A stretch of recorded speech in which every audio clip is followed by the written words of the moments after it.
Tatlong senyales na binabantayan ka ng Diyos. Una, payapa ka kahit may problema. Ang kapayapaan ng Diyos ang mag-iingat sa puso at isipan ninyo ayon sa Biblia, Filipos 4 verse 7.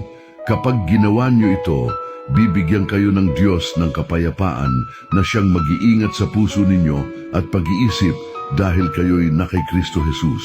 At ang kapayapaang ito ay hindi kayang unawain ng tao. Pangalawa, may dumarating na tulong sa tamang oras.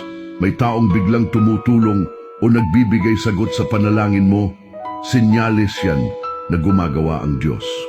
Ayon sa Biblia, Salmo 34 verse 7, pumanatag ka sa piling ng Panginoon at matiyagang maghintay sa gagawin niya.